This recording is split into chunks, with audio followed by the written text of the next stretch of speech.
We are both in here and fabulous. Okay. Hello, Michael. Hello, Jamie. How are you? I'm fantastic. Wow. So what are we doing tonight? We are talking tarot as we do every Wednesday. We do. We are the Two of Wands, our little show. And Michael, why are we doing this every Wednesday? So the whole story is that we love to talk about the tarot. Yeah. And our significant others, your fiance, my wife, would get a little... Well, they love and support us, but they get a little annoyed when we talk for hours about the tarot. Yes. So your significant others suggested that we, instead of boring them, we bore all of you. So they lock us away every once a week, and we talk about tarot to anyone who will listen. To anybody who wants to listen. Exactly. And I'm pulling up the little comment section here, so in case anybody says anything. Very nice. I know. Look at us. Okay. Good. So so we've been doing this for 17 weeks. 17 weeks. And our significant others have not strangled us. Ever since then, we haven't had to worry about it. It was a good suggestion. So not talking about the tarot, doing something like the star and going through, it's like I'm just like dying to get you on the phone. It's like, because Michael's creating his deck. I am. And it's like, I'm all curious to see. You guys haven't seen it yet either. And he's doing all these reworkings with it and all this other wonderful stuff. And card by card. So it's like wanting to talk about where we're at this week. So anyway, we don't talk about it at all until we sit here. So we're just bursting. Yes. So, Michael. Yes, indeed. What is going on? We got the star here, number 17. So, is there something you would like to start us out with? I was just because normally, we start with the history, with definitions and stuff. I mean, so a star in definition is just this big thing in the sky. Right. Am I wrong? You're not wrong. So, and let me pull this up here also. Open with there. Look at that. So, but it's a source of inspiration. Yes. It can. Did you get the same thing I did? Because it starts out with a source of inspiration. Oh no! It's not a card for real or lasting solutions. Well, you know what? Go ahead. And what is it that you have? Because we've talked about the star before. Don't you look at my sheet? I will tell you what my sheet says. All right. Cheater. Cheater. There's no cheating. It's all good facts and fun. Okay, so what? But yeah, so what were a your lot of thoughts people. About it? Well, okay, so we've got the going back to the Visconti, which they had their star, right, and but they also had these theological virtues of hope and faith. And charity. Yeah. So, a lot of people... Can we lay those three out here also? Yeah, absolutely. So, hope, faith, and charity. So, we've got those. Yep. Well, here, we'll put them in order. These are my cards over here. No, those are yours. Those are mine. Okay. Yeah. Okay. So, we've got, hope, faith, and charity. Yep. And they were the theological virtues that aren't really included in many tarot decks now, but in the very first tarot deck that we have, the Visconti, they were. And a lot of people associate the hope virtue with the star, but I like to see them as two separate things. I see the star as a more about redemption, more about a starting over. Well, historically, what would they be seeing it as? Because before we go into all the modern interpretations, right? So historically, at least with the Visconti Sforza, you've got hope as its own card, and so it would be different than the star, right? Mm-hmm. Although with that, we also have then the Visconti, and we have her, and some people say that's Venus putting a star into the sky. Right. Well, the brightest star in the sky is Venus. Is Venus. Right. So that makes sense. But my whole thing is that if we've got this other. So for your deck here, So that's hope. with the anchor there. And what this isn't the Visconti Sforza that I have. Oh, this is the Madrone, the very first, earliest cards of the Visconti collection. When did this come out? First. It came out, technically, they're not exactly... Because I don't hear that one as actually being the first. Yes, the Madrone, also known as the Carrie Gale, is... the Carrie, well... the Carrie Yale, okay. That comes they estimated that it was between 1428 and 1450. It's the earliest tarot cards that's the Estes deck. Okay, so here, this is the one that 1473, from what I've got written. Yeah, a little bit late. 1473, probably at the occasion of the marriage. So that's a little bit later. Yep. And your deck, okay, so this one is the earliest that we have. It's sometime between 1428 and 1450. Okay, cool. Yeah. But that's an actual hope card. That is an actual hope card. Okay. Yeah. And we've got the anchor there, which represents hope, and she's kind of like, praying to this star in the sky. Or maybe it's a sun. I guess that's a sun there. But she's in the act of praying. So the whole idea between, and what's the difference between hope and faith, right? And I see it as hope is all about the future. It's expectation and desire. Now I want to understand. Yeah, yeah. I'm playing this game. Okay. I have this card here. Yep. What designates this if I'm an Italian and they've created this deck for me? Yeah. What is the symbol here? What is this that's designating this as hope? Well, the anchor is the main symbol there. Okay. And the anchor is tied to hope. What do they say? They say that... See, I wasn't prepared for discussing I'm always good. I know. Footnotes. Yeah, but I was more focused on the star, not on hope, because I consider that a whole other card. Gotcha. Yeah, because I'm not familiar with that. Yeah, it is definitely a symbol. I've got my notes so at we home. don't know. Okay, so they see that as hope. Great. Yeah. Okay. And so the difference between hope and faith, I do have that. My notes here being the hope is about the future, expectations, and desire. So you're hoping for something in the future, versus faith, which is the now. So you have complete trust and confidence in the now. It's like I have faith. Sure. Okay. That it's working through. Hope is not now something substantial. It's not in front of you. It's you're hoping to have it. Faith is I believe it's going to come to me, or it's I have faith that it's already here. That it's already here. Faith is I'm living it. Hope is I believe that it's going to happen. Faith is I believe that it's happening now. Okay, so we've got these. Yep. Okay, so I understand what you're saying with this, but in any other traditional deck, we don't have. We don't have those. So because of that, because it's no longer included, the hope card is often projected onto the existing card that we do have, the star. Mm-hmm. So the star kind of takes on some of those hope properties, which is interesting. So it's like you get past those darkest cards, right? Mm-hmm. And you've gone to hell, you've gone to the tower, you're right. Okay. It's all those really dark cards, and now in order to see. You can't see the stars until after the dark. So we've gone through the darkest cards, and now the star is guiding us out. So let's stick with that before we go into interpreting. Sure. Okay. So we've got this, and so this is interesting. It shows there's an actual hope card, and a lot of us reference the star as hope and as faith.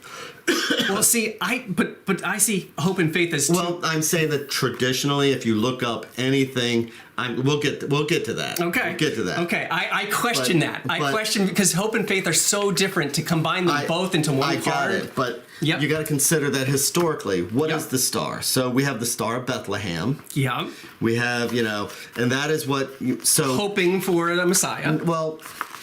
We have the Messiah here. So what I'm saying is that it's 1600s, and I'm playing a game. It's like I'm not into the future yet, right? Right. So I just want to know a historical context, and so a historical. Well, it's the progress of the celestial things. There's first the lightning, then there's the star, then there's the moon, then there's the sun.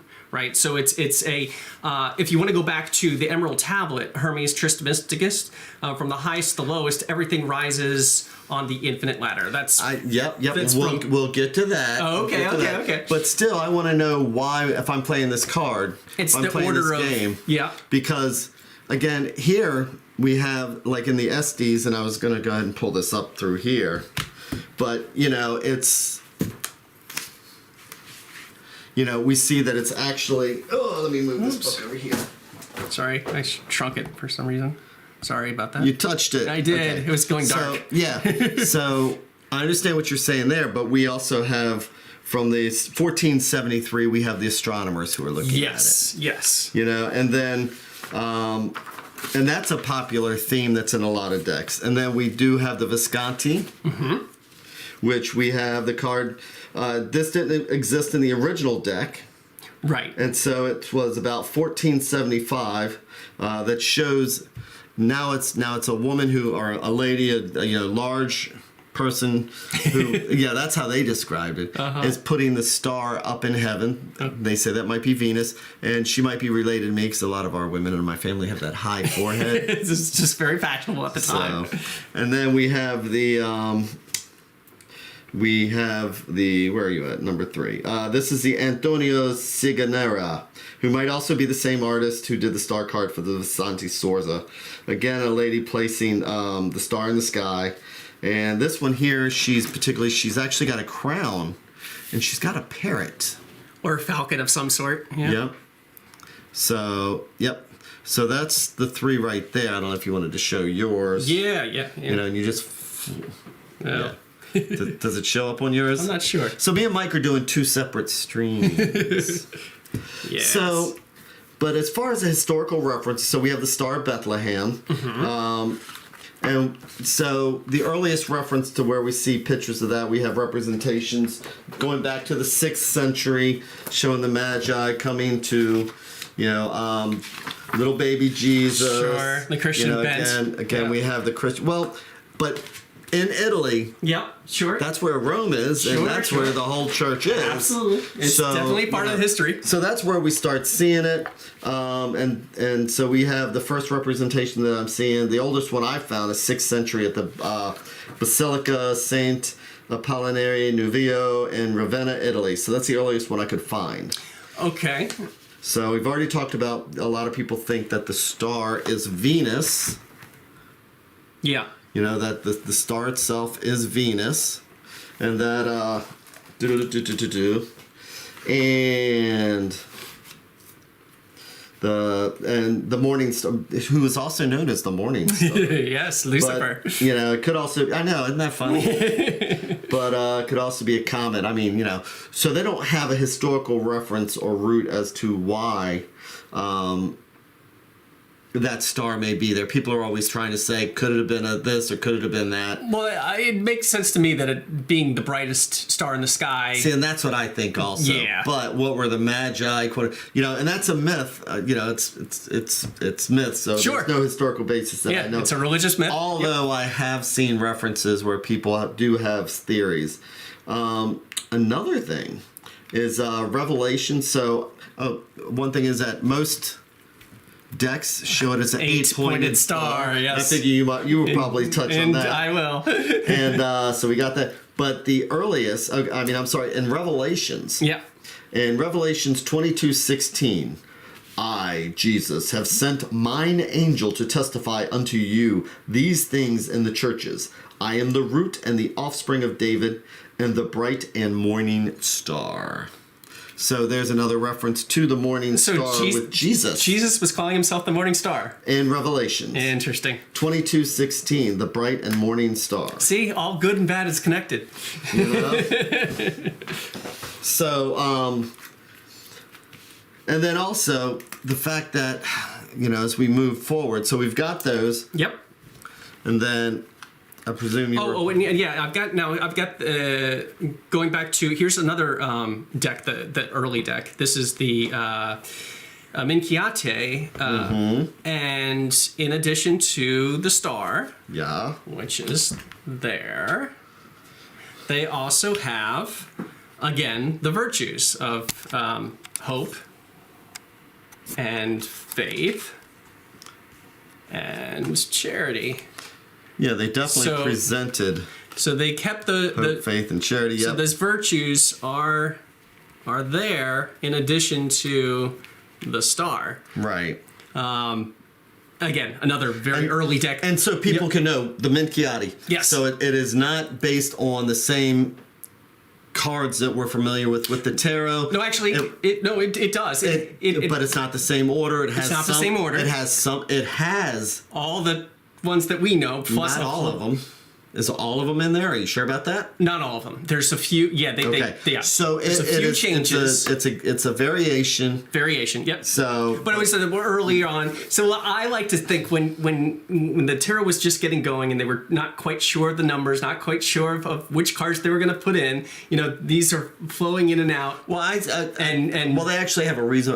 It was another one of those things where it was commissioned, I believe, and so somebody decided to add all these. It's an artist's interpretation. Yep. But that's what really got me excited about doing my 100 card deck was I was looking at the history and all these earlier variations of not the traditional or what we consider traditional. Where it got locked in once Visconti came along. Well, after Visconti, because Visconti still had faith, hope, and charity. I'm talking about the Visconti swords that we... Okay, yeah, but... People don't see that today in any of the other decks. I'm talking about the decks that it's based on. Yeah, post. So Visconti isn't even. Let's not confuse people. Okay. Okay. So people aren't confused. There's different in the 1600s and around there. Yeah. There were variations of deck. Yes. That did not become popular.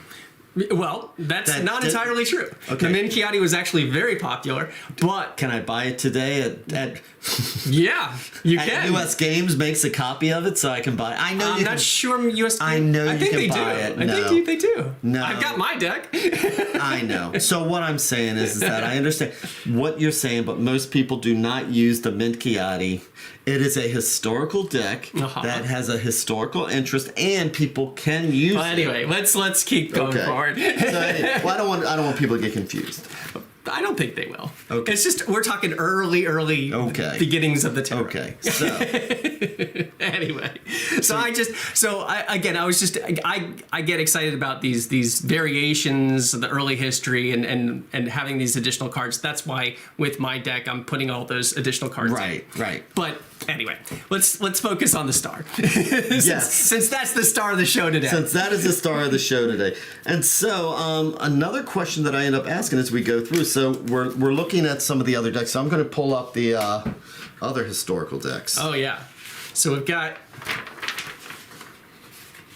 Yeah, this one is a very early one from the Carey sheet, circa 1500s. Yep. That one right there. So here we have, and actually I can blow these up individually to make it easier. But right here I've got the Rosenwald here. Yep, the Rosenwald. The Budapest sheet, the Rothschilds, and the Carey sheet. So with the Rosenwald, it's just that single star. Yep, 3 uncut sheets from 1480 to 1500. Yep.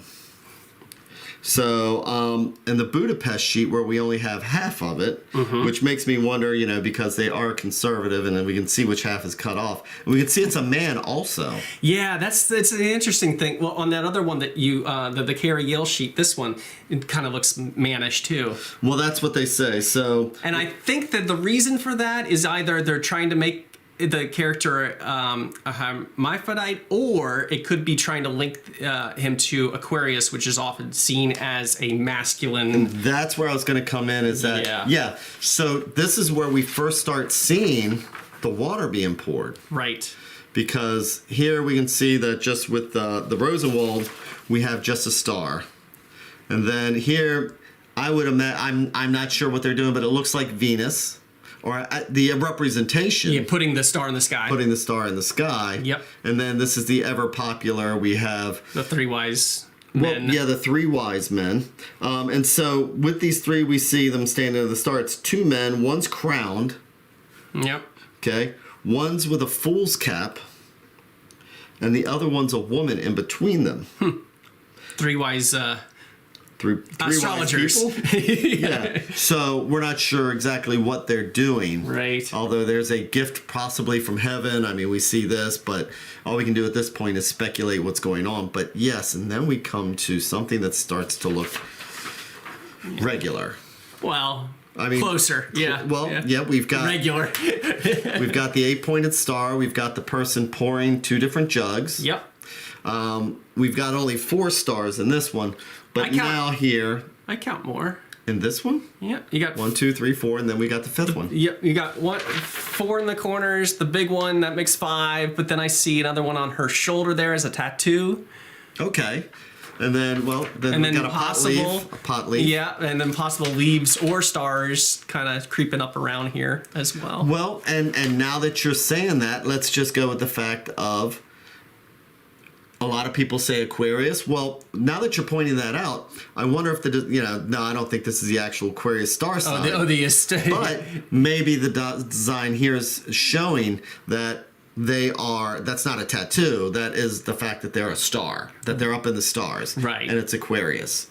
So, and I did not catch that when I first looked at this sheet. Let's see, what's this saying? On that first card, it looks like there are jugs on the top and bottom. So top and bottom. First card. Oh. Yep, I see it. Yep. So I see what you're saying right here. Yeah. And you're right, it does look like there's jugs on top and bottom. Yep. Oh, that's a very good point out. Thank you. That was Tamara Wells. That's awesome. Good call. Absolutely. So learn 2 things. 1, those definitely look like jugs here. And 2, they got the star tattoo. We got the fish. No, it definitely looks like it's probably like a constellation. Yeah. Person up in the constellation. So that's really cool. Yeah. Okay. So we got that, and then let's see. Then moving forward to the... and then I wanted to bounce to 1430s here, which was prior to this. But again, I'm starting to see as we go through that the Book of Hours, the French Book of Hours, Bedford Book of Hours, dated to about 1430. A lot of the... which is a book of prayers. A lot of the tarot pulls its symbolism, as we found out from prior decks, from the Book of Hours. And so again, here we look at we're not seeing the stream, but we're seeing the stars, and again we're seeing the pouring of the water. Yep. And even as we go forward, it's like there's speculation about what the water means, and I can speculate what it means. And I'm sure you've got speculation. But I haven't been able to find anything that is 100%. Although. Did you have something about that you might want to say? Oh, absolutely. So, I mean, if you were speculating, they say that she's the daughter of the heavens. Okay. Dwells between the waters and pours water from one ewer into the flowing stream, representing the universal consciousness, and pours the water from the second ewer onto the soil, or the AKA material world. And so she is the link between the unconscious and the conscious, or the material and the unmaterial. Okay, so historically, where did that come from?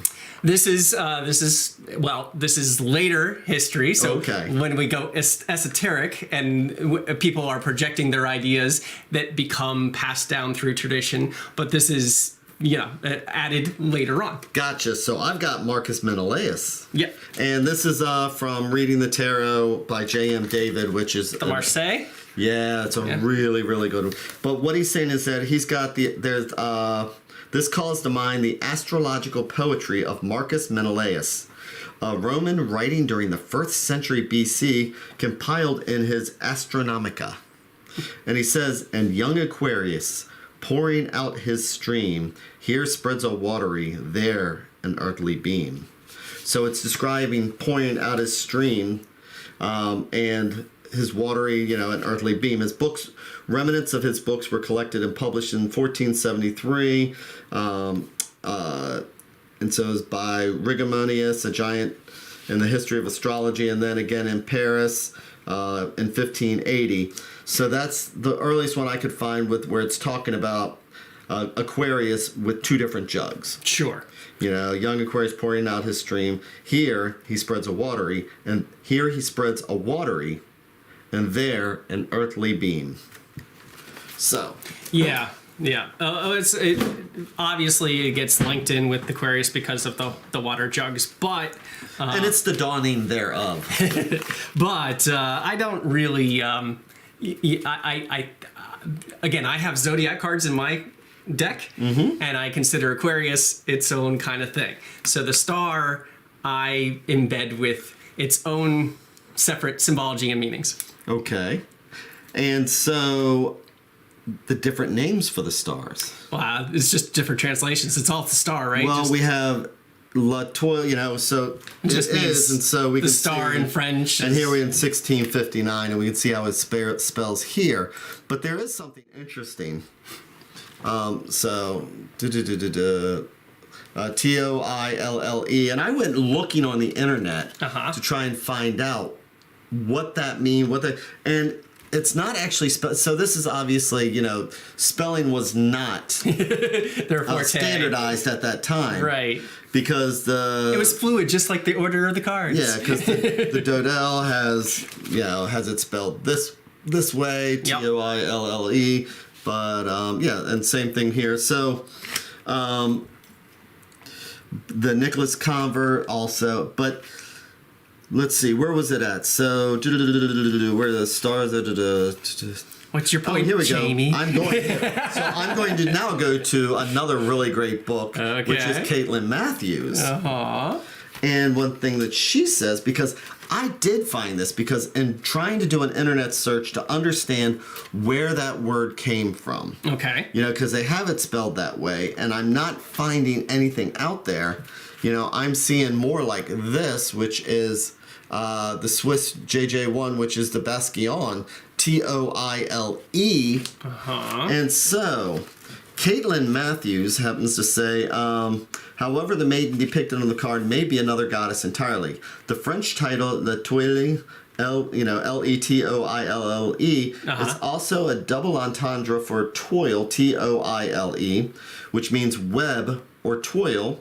Toil and and trouble. It's also a kind of linen or canvas fabric upon which things can be painted or printed, which is how the heavens have been seen as a great tapestry reflecting the ages. Okay. So paint the skies with stars. Yeah, and so before I came home and started looking through my books, it's like that's what I kept seeing was every time I tried to do a French translation of it, it would fix it, and it would give me this about the linen. Right. And then I went through my books and finally saw that she's the only one that I found in my books that actually referenced that.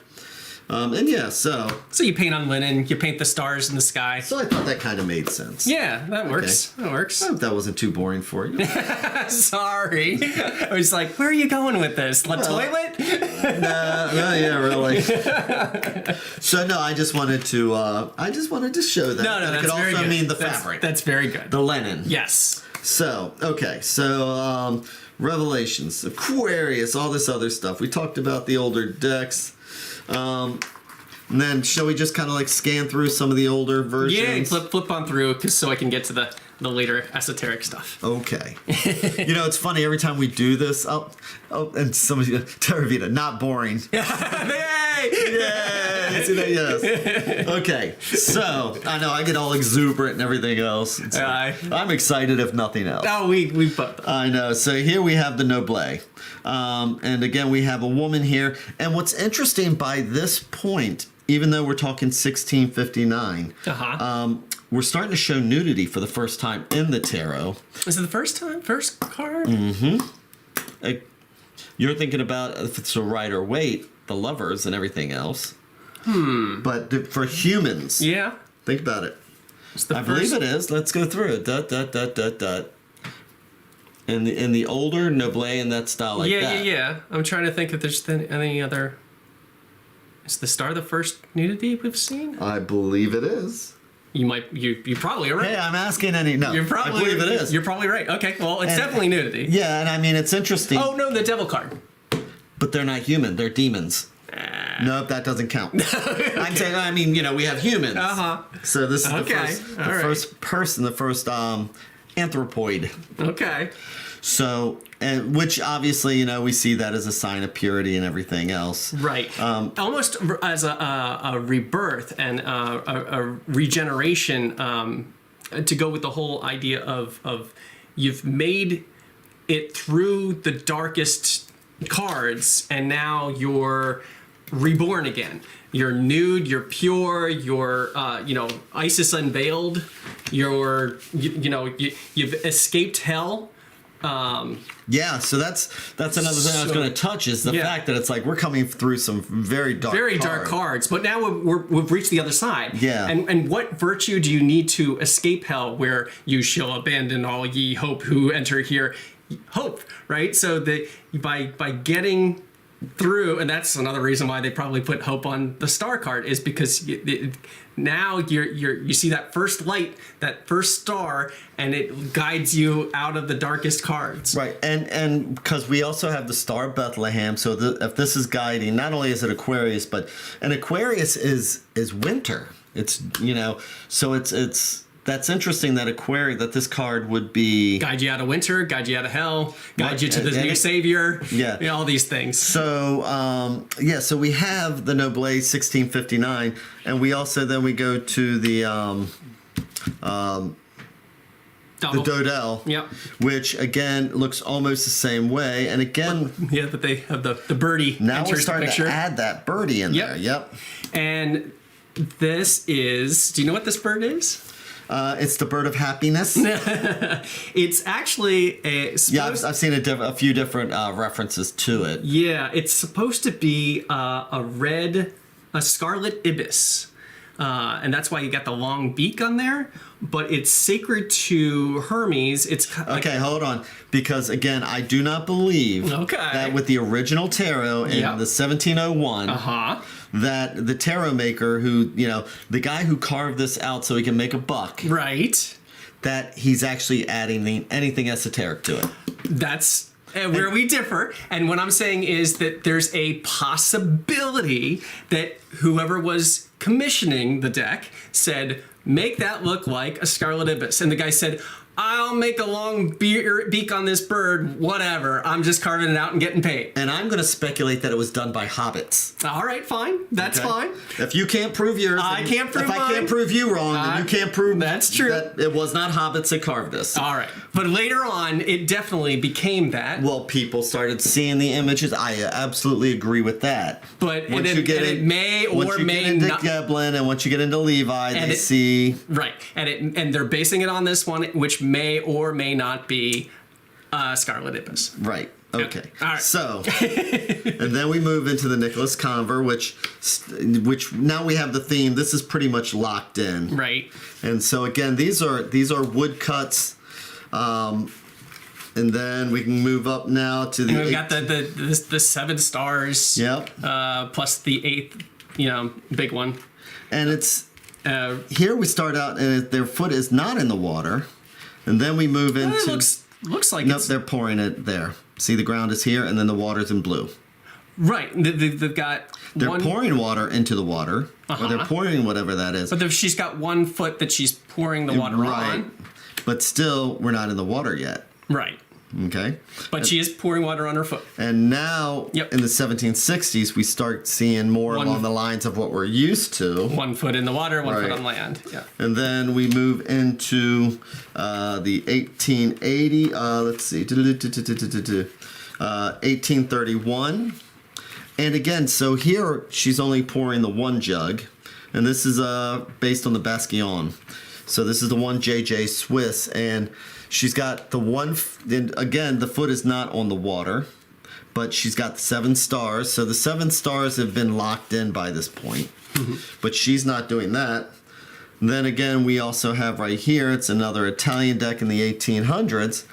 And again, the foot is not in the water, and this time she's pouring it into, both of them into the water. Both of them, yep. And then she's got an owl there, too. And the reason why I really wanted to point this out is because we're so used to seeing, and I'm just pointing that out because we are so used to seeing the Rider-Waite. Yeah. But in all reality, I mean, even as we go into 1889, the foot is not in the water.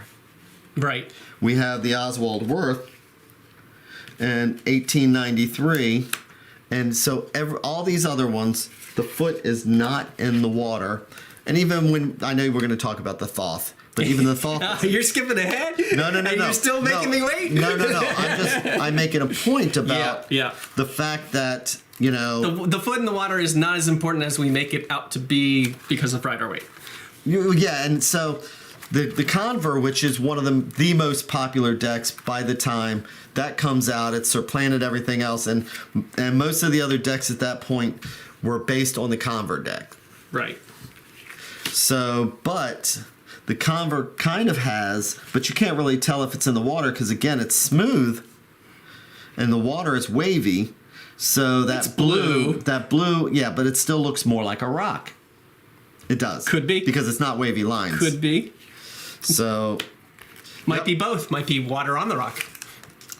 It could be. It could be. Or it could be a little. It's blue. I think it's a hobbit holding their foot up. No, I'm kidding. No, you're right. With that. With this deck, it's all speculation. Yeah. And so but the water is kind of like going all over the place. But yeah, so I'm still thinking that that's probably dry land. So as we'll disagree on that one. Well, blue means wet. Okay, I'm gonna do the zoom. Blue means wet. Okay, then the ground is wet. Yes. They're on a rock. Yeah. They're not sinking. It's not dry. Okay, so I'm not seeing their foot in wavy waters there. See that? I see in wavy water. No, you see the water that's being poured. Yeah, this is wavy water on both sides. That's water that's being poured. Yep. So I'm sure that when Waite saw that, he said, hey, I'm just going to exaggerate that. Well, Waite had a whole bunch of extra things as well. So, and I just wanted to take a small little detour through the tarot so we could see the history. Absolutely. As we always do. And it's important. Yes. And it is very important to see where it comes from. But getting to Waite, so we've got we've got that red little scarlet ibis looking more like an ibis there in the background. Yeah, and as the messenger between the conscious and the unconscious. Yeah, and now so now we're starting to get into the esoteric these ideas. Yeah. They followed de Gebelin, they followed Levi. And so now the belief is that these were, originally de Gebelin had said these were Egyptian origins, and these were actually, bastardized versions of the hieroglyphs. That was his idea that you can't prove otherwise. It's hobbits. De Gebelin. Okay. De Gebelin's Egyptian ideas. I'm just going to say. Actually, it's not true. I'm just going to say that. I know, I'm just teasing you. Okay. Yeah, there is no Egyptian origin to the cards. No, of course not. Yep, there's no document. Other than what he projected onto. Yeah. So, but it was a lot of fun. Yes, it was a lot of fun for them at the time. I see it as cosplaying. And it's an excuse to. No, because I think that's cool. Every generation likes to dress up. And I mean, even your buddy Crowley loved to dress up as an Egyptian. And that's cool because walk like an Egyptian. I have the full 13th Doctor, what is it, the 12th Doctor? Peter Capaldi outfit. Right. So I'm the same way. It's like, I'll dress that way. Anywho. It's more than just dressing up. Okay. But Waite also, as he does with his Christianity, the water is riveting off into 4 paths or rivets. And this is a callback to Genesis 2:10, which is a river flowed out of Eden to water the garden, and there it divided to become 4 rivers. The Pishon, or the Pishon, the Gilhon, the Tigris, and the Euphrates. And here is an early illustration, I don't know if you can see that, of Garden of Eden, and again it's got those 4 rivers. What is it? Yeah, this is from the 1493 Nuremberg Chronicle. But you've got the Adam and Eve. Woodcut. Yeah, got the Adam and Eve with the snake, and out of the Garden of Eden comes these 4 rivers. So Waite in his Christianity put the 4 rivets coming out of the water, and then 1 additional going back into the pool. Yep. Some people have said that those What is that? 4 plus 1, 5. I think that one's mine. Those 5 rivets also symbolize the no, this one's mine. Was that yours? Yep. Then where's mine? Right here. Did I eat mine? Nope. I ate mine. Right there. The twin stars. Right. So those 5 rivets also have been projected to be the 5 senses, that kind of thing. Right, Again, right. She's the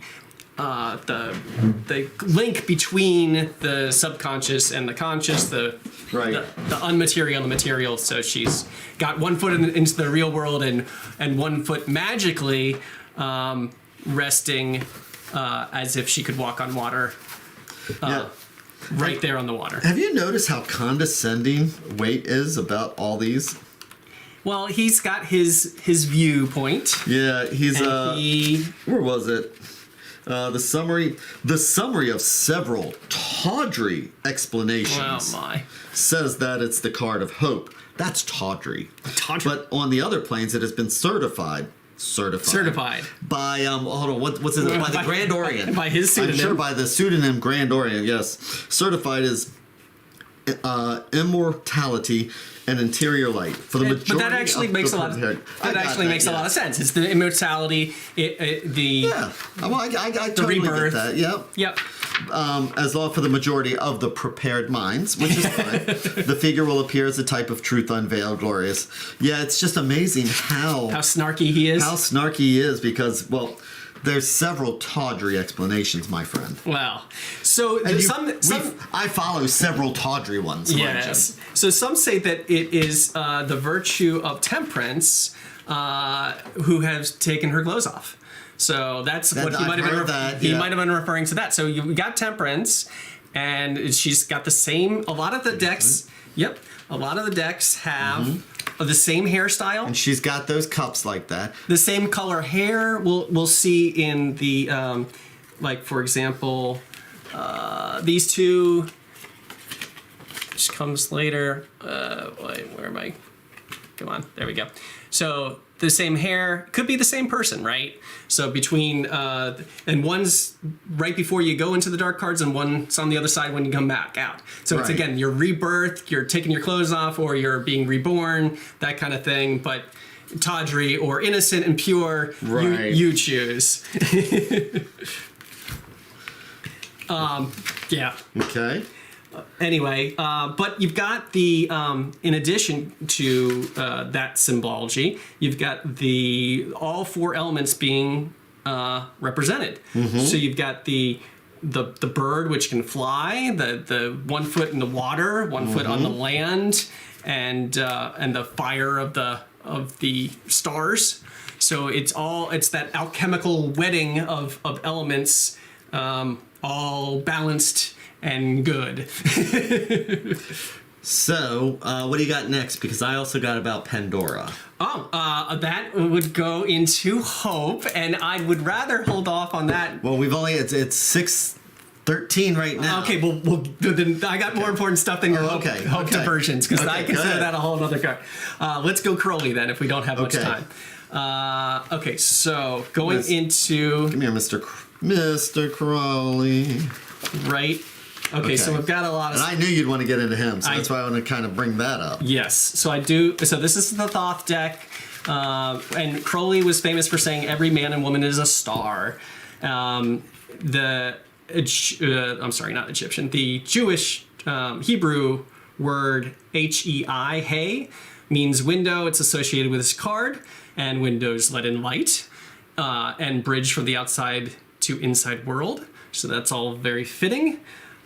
This is the manifestation of Nuit, the goddess Nuit. She's got her golden cup, which represents the sun god, and pours out the potential of God and all creation onto herself, bathing in the energy. And the silver cup is the moon goddess, which represents illusion. As spiritual waters manifest, the true beauty is lost in material. However, out pours the blood of the Holy Grail, and Crowley regards blood as sexual unity, creation of new life, physical world, and blood is not straight. Blood is straight. Look at those lines. So they've become very geometric, very material as it comes from the divine, which is all spiral and swirly, into the geometric material world, and it becomes more straight line, that kind of stuff. Yeah, and he was very hands-on with Lady Frida. Well, yes. He was definitely directing his vision and his ideas, but but you'll also see Tiny in here. You've got those little flower. No, I'm sorry, not flowers. You've got a flower. Yeah, there's the 3 roses here. Again, love, fertility. You got the pyramids of the enlightened souls there in the background. Yeah, right up there in the corner there. You've got again the incarnation, the souls free from matter, the 5th element.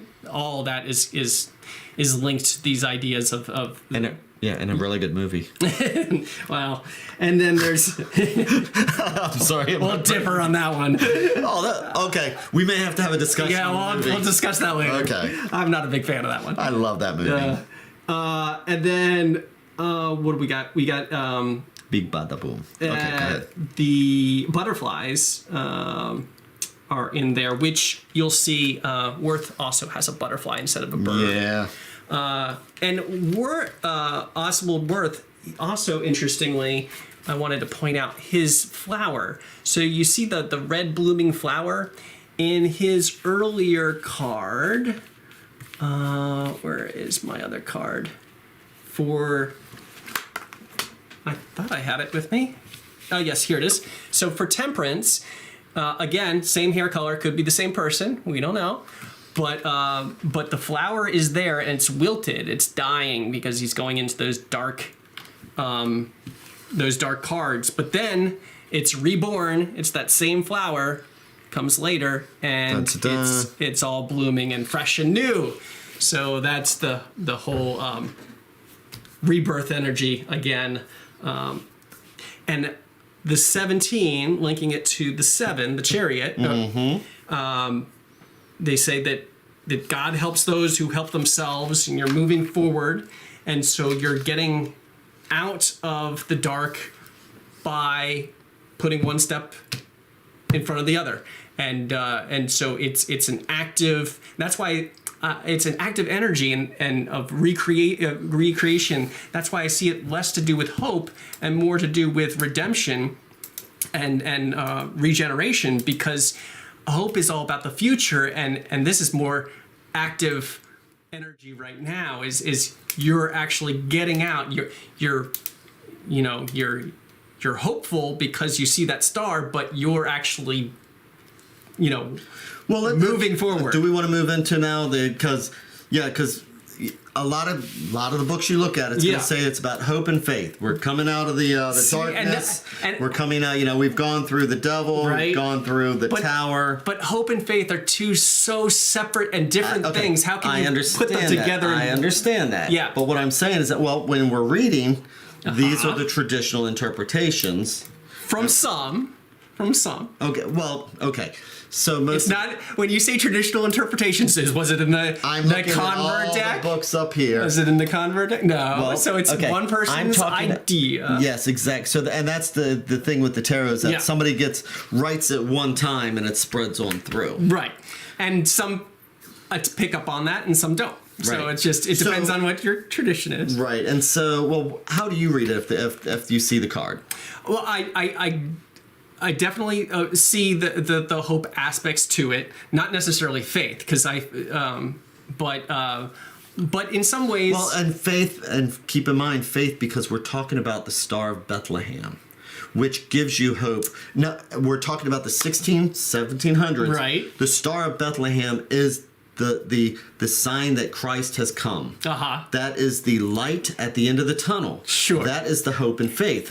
For people you've got to reflect that. Well, for people that are in that Christian bent. Well, now, for people then as you go further. Right. Well, or different. I mean, you could look at it and see the star of Don Quixote. it's not it has nothing to do with Christianity, but it's still that spiritual quest that is life affirming and positive. But and the tarot is so full of Christian symbology. None of it is the Don Quixote Spanish symbology. Just work with me a little. Okay, I'll work with you. I'm not saying that it's always Christianity. Right. It's not. I mean, the church doesn't hand these out with communion. I know. No. So, well, I'm trying to. I want to also expand, because I do use. When I'm reading the tarot, it's like these might actually mean pouring out something. It has nothing to do with hope. It has nothing to do with faith. I'm reading the different cards around it, so I want to understand the context. Exactly, and that is important. Absolutely, you want to work it with the cards around it is more important than somebody's Christian projection onto it. Yeah, and what I wanted to point out was because of Pandora, because people put hope. The thing that I also see with this card is that you have the Chariot, which is number 7. That is an action. That's a will. That's an action. When the hope card pops up, sometimes think, how positive this is. But what I always say is that the hope card and $2.50 will not even buy you a cup of coffee. Hope. Time out. Okay. You always say that. Yep. And I always find it so cynical. Hope is the one thing that gets you out of hell. Abandon all ye hope, ye who enter here. How do you get out? Hope. So don't say that hope is meaningless and worthless, and you can't even buy you a cup of coffee with it. Hope is. Have you ever read Hesiod? Nope. Okay. Hesiod writes that hope is empty and no good, and makes humanity lazy by taking away their industriousness, making them prone to evil. That's very cynical. So, according to Hesiod, when Prometheus stole fire from the heavens, Zeus, the king of gods, took vengeance by presenting Pandora to Prometheus' brother Amphitheus. Pandora opened a jar, not a box, but a jar, left in her care, containing sickness, death, and many other unspecified evils, which were released into the world. Though she hastened to close the container, only one thing was left behind, usually translated as hope. Okay, but so later on, but hold on, yes. Later on, also, I think we've had this conversation before, but a little bit later on, another interpretation of that same story, I think still early in like BC, this poet retold this story. Yeah, there's a lot of different interpretations. Right. And in his interpretation, he was saying that it wasn't all just evils. It was gifts from the gods, both good and evil. And when she opened, or it wasn't even her, it was like some guy opened it up, and all the gifts flew up, and the only gift that was left was hope. Now the whole let me make my point about hope then. Okay. My point is that hope is important to have, but there's some people that instead of moving forward will sit there and just stare out the window, hoping instead of taking an action in life. And that, you're right. And here, as Tamara says, blinded by hope. Hope is not an action. Hope is a wish. It's exactly. It's the future. Hope is I'm hoping for something to turn out better in the future. It's faith that gets you through the right now. And you're absolutely right that you can't just sit there hoping and hoping and hoping. You have to actually, God helps those who help themselves. And that's exactly it. Yes. Right. And so I get that. I totally get that. But Pandora, the name Pandora, it means all gifts, and the gifts. I like to see that story as the version where it's not just all one-sided. It's all not negative. Yeah. It's good and bad, and people as most of the world is. Yeah, people. Did you know that that in the 1800s, when Romeo and Juliet was performed, they did not kill the kids? I did not know that. Yes, it was very popular to rewrite Shakespeare. King Lear does not die, and neither does Cordelia. Okay. Romeo and Juliet not a tragedy anymore. It's a comedy. So, based on which one you read, right? Do you go to the original source? Yeah. So yeah. So okay. I see what you're doing there. Yes. You're saying the original's best always. No. Because again, I change the meaning of the cards all the time. I mean, today during my reading, I had the 5 of Wands. and it was positive. Good. All cards are good. Yes, all cards are good and evil. Yes. It's true. So yes. So you can't get locked in that. That's what I want to emphasize, that generally hope is just that. A positive card. We need the light. Yeah. We need to see that there is a light at the end of the tunnel and pray that it's not a train. You're so dark. So dark. It can be. Everybody always reflects on the positive side of hope, and it's like, I guess that's why I go the other way. It's like, I'm going to emphasize, it's like, that's a damn train coming, dude. Well, no, I'm kidding. It's important to see both sides. It is important, yes. Okay, so we got that. Yes. Okay, so it is almost that time. All right, let's see how it interacts. So was there anything else particularly that you wanted to cover? Did we cover everything that you wanted? Yeah, I wanted to. I could go on. I know, me too. But we need to cut this short for an hour. So. I know. I think anything longer than an hour, and it's like, and I don't want to bore people. Right. Are you bored? No. Have hope. It's almost done. They're having as much fun as we are. Good. I have no doubt about that. Good. So this is why we're paid the big bucks. We get paid so much to sit here to do this. It's amazing. This is why we do it for you guys, because you actually, are watching and care. Yeah. Hello, Stargazer. Hey. Again. Hey. And I like the name. Very appropriate. I know. So, okay. So now what we like to do is exactly that. I like to see how the card looks in a reading, so that people can get an understanding of what it looks like when you do that. And so, what deck? I'm going with Worth. You know what? That's funny, because I was going to do the same thing, but I will choose a different one then. All right. Okay, so, and I will go with the Conver then. All right. I will go... You go old school. I will go old school, because I'm an old fool. Nah. Is that yours or mine? That, I believe, is yours. Okay. I'll double check. That's yours. I will steal that in a heartbeat. I know. And I will laugh in the process. Don't steal my hope. I will laugh in the process. Okay. So, well, actually, you know what? I will go with Rider Waite, because a simple fact that you go old, I'll go new. I'm going. Oh, okay. Yeah, Worth is kind of older than that. And yeah, absolutely. And that's a Marseille style. Yep. So, you want me to go first, or you want to go first? I will leave that up to you. Oh, well, since I'm all ready, I'll go first, and then you can. Okay. You can wrap us up. Okay, I'm gonna wrap. Not boring. Stop saying. Oh no! I'm glad you find us entertaining. Yeah, You know what? I find me entertaining. So imagine being me. I'm always entertained. I like me a lot. I know you do. All right, so now let's take a look and see how the card actually looks in a reading. Oh! Before this was a very important thing that I wanted to talk about, but I'll work it into my reading. Okay, so very important. She's facing backwards, right? On that one, she is. On most of them, she is. And why is that? Okay. Yeah. And why is that? And I was always confused. Like, the star is positive. She should be facing forward, right? Going forward, right? But I figured it out.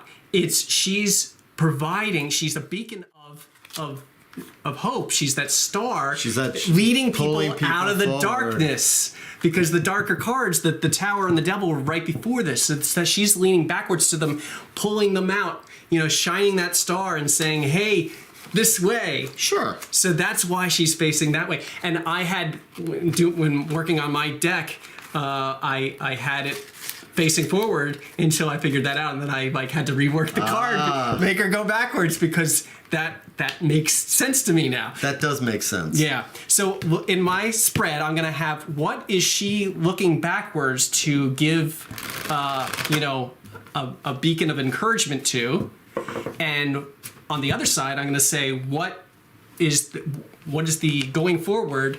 Well, what is the rebirth? What is the new approach that you need to take? Okay. How do you like that? I like that. All right. So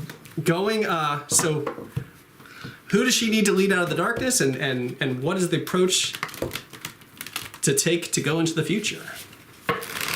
And I've got